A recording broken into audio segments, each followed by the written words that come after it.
Ça fait un bout de temps que j'ai pas fait ce format et qu'on me le réclame dans les commentaires, alors c'est parti.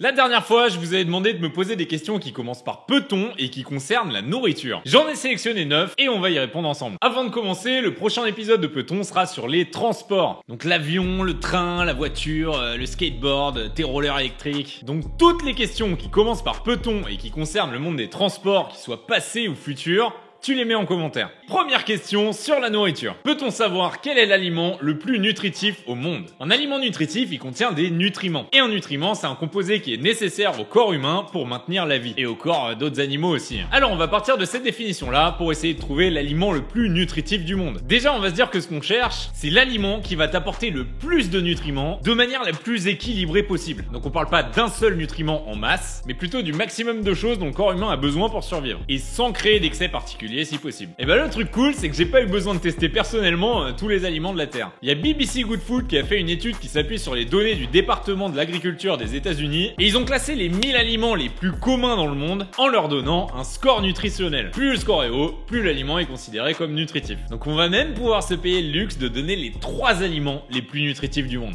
Numéro 3, le sébaste du Pacifique. Le quoi? Le sébaste du Pacifique, c'est un poisson de mer qu'on trouve dans le Pacifique. Dans l'étude, ils lui ont donné un score nutritionnel de 89 et il apporte majoritairement des protéines et il est assez faible en acides gras saturés. Numéro 2, le chérimolier alias cherimoya. C'est un arbre d'Amérique du Sud qui donne des chérimoles. Elles sont riches en sucre et en vitamines A, C, B1 et B2 et aussi en potassium. Et elles ont un score nutritionnel de 96. Et le numéro 1, l'aliment le plus nutritif du monde, c'est les amandes. Avec leur score nutritionnel de 97, elles explosent tout le monde. Elles sont hyper riches en acides gras monoinsaturés qu'on appelle autrement oméga 9 et elles sont globalement connues pour être bonnes pour la santé cardiovasculaire. Mais pour te donner de quoi comparer, le 100e aliment le plus nutritif du monde dans l'étude, c'est la patate douce et elle a seulement un score nutritionnel de 49. Donc les amandes, c'est assez haut quand même. Peut-on créer un aliment sans goût et sans odeur? Alors je sens les commentaires arriver qui vont dire que le tofu ça existe déjà. Et en fait, c'est pas vraiment sans goût et sans odeur du tout, il y en a un petit peu, pas beaucoup,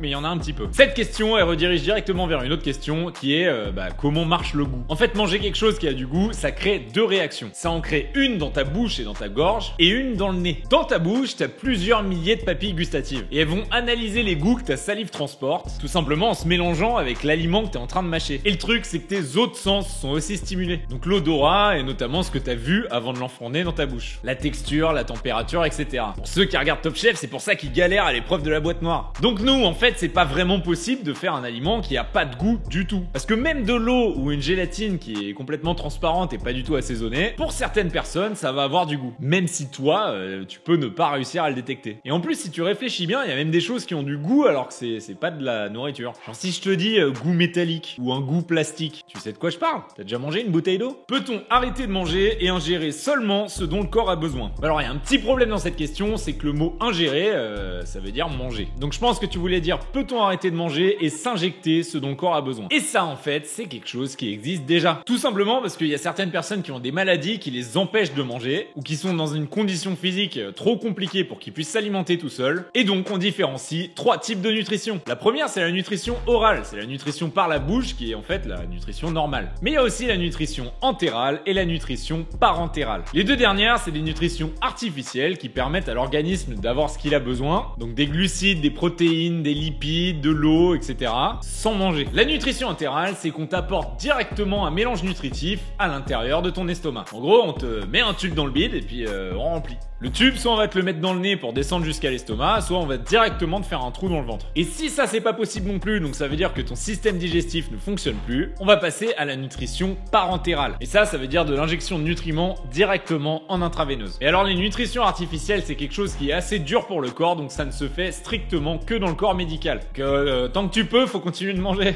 Peut-on se nourrir uniquement d'insectes? Manger des insectes, ça s'appelle l'entomophagie. Et ce qui tombe bien, c'est qu'on a expliqué juste avant ce qu'il fallait au corps pour survivre. Donc il n'y a plus qu'à se demander si les insectes contiennent assez de choses pour que le corps humain puisse survivre. Alors si on prend un criquet, ça contient des protéines, des fibres, du fer, du calcium, etc. Et donc dans tout ça, il y a en effet pas mal de choses dont le corps humain a besoin. Là où on va avoir un petit problème, c'est qu'il faut comparer le nombre de calories qu'un criquet peut t'apporter à ce que tu manges d'habitude. Donc si tu prends un steak de criquet et que tu le compares à un steak de vache, le steak de criquet, il tient vachement bien la route au niveau des apports nutritionnels. Par contre, le problème, c'est que pour faire un steak de criquet qui a le même nombre de calories qu'un steak de vache, il faut pas mal d'insectes. J'ai trouvé sur internet de la poudre de criquet ultra protéinée, et dans 100 grammes de poudre, on trouve 410 calories. Et pour faire ces 100 grammes de poudre, faut broyer 1200 criquets. Bref, de l'autre côté, un steak haché normal, ça va t'apporter à peu près 276 calories en moyenne, ou kilocalories pour les puristes. Donc disons qu'il te faudrait un peu moins de 2 steaks hachés pour faire un steak de criquet. 2 steaks hachés, c'est un petit bout d'une vache quoi, c'est pas 1200 bêtes. Donc le problème, c'est d'abord qu'il faut que le monde se mette à produire des insectes via des fermes, parce qu'il en faudrait beaucoup pour subvenir à tes besoins. Et beaucoup si tout le monde se met à manger des insectes. Et le deuxième problème, c'est qu'il faut varier tes apports nutritifs, faut manger autre chose que juste des steaks de criquet. Mais en fait, je te dirais la même chose si tu me demandais si tu peux survivre en mangeant que de la viande. Il faut manger équilibré.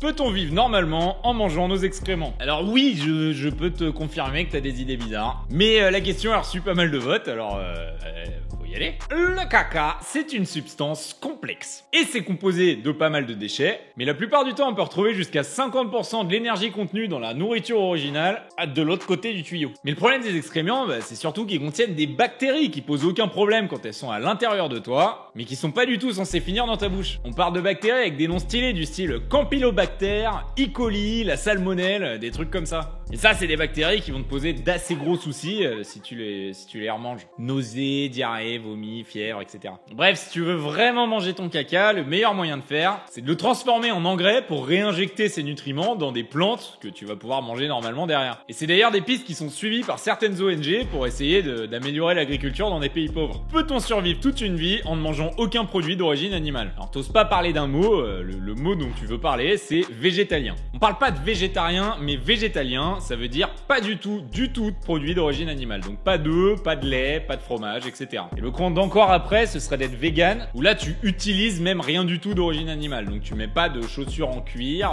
t'as pas de veste. Alors oui, il y a pas mal de gens végétaliens sur cette planète qui restent à peu près vivants. Par contre, faut faire un peu plus attention que la normale pour avoir les bons apports nutritionnels pour ton corps. Et là où c'est un peu plus compliqué, c'est pour les enfants. Parce que ça pose des problèmes d'éthique pour les parents qui imposent un régime végétalien à leurs enfants. Et il y a notamment l'Académie royale de médecine belge qui a sorti un rapport comme quoi appliquer un régime végétalien à son enfant, c'était pas du tout recommandé. Peut-on créer un aliment qu'on peut manger sans prendre une seule calorie? Alors il y a pas mal de sujets sur internet ou dans le monde sur des aliments que tu pourrais manger et prendre 0 calories, voire même en perdre. Tout simplement parce qu'ils utiliseraient plus d'énergie à être digérés que ce qu'ils t'apportent. Ça s'appelle l'alimentation à calories négatives. Et dans la liste des aliments à calories négatives, on va trouver la salade, le concombre, les endives, le pamplemousse, plein de trucs comme ça. C'est quasiment que des fruits et des légumes et la liste est assez longue. Mais le problème, c'est que c'est pas vrai. Cette théorie, elle a été réfutée par Science et Vie et des chercheurs en nutrition qui n'ont jamais trouvé aucune preuve que les aliments à calories négatives existent. Pour eux, l'énergie nécessaire à la digestion d'un aliment, c'est de maximum 30% de son apport calorifique. Donc en gros, il y a pas mal d'aliments qui t'apportent des nutriments en t'apportant très peu de calories, mais jamais zéro, à part l'eau froide. Peut-on découvrir ou créer un aliment impérissable?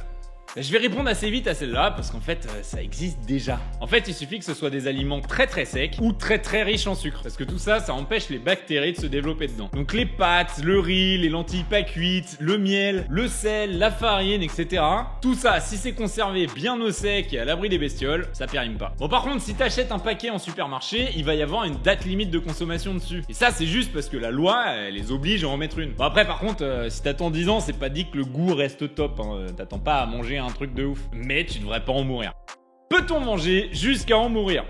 Alors ton estomac, quand tu manges, bah il s'étend, hein, c'est un peu un ballon de baudruche. Bah le problème c'est que si tu continues d'empiler des trucs dedans, il y a un moment ça pète. Et il y a déjà eu des cas de rupture d'estomac, et même un cas de rupture d'œsophage, qui est le tuyau qui amène la nourriture jusqu'à l'estomac. Donc essayez de rester calme sur les barbecues cet été. Allez, le peton numéro 4, c'est fini, et oublie pas de poser toutes tes questions qui commencent par peton et qui concernent les transports en général, pour qu'on y réponde au prochain épisode. Encore une fois, c'est les transports publics, privés, du futur, du passé, fais-toi plaisir. Bah allez, moi je vais filer tester la rigidité de mon estomac. En plus,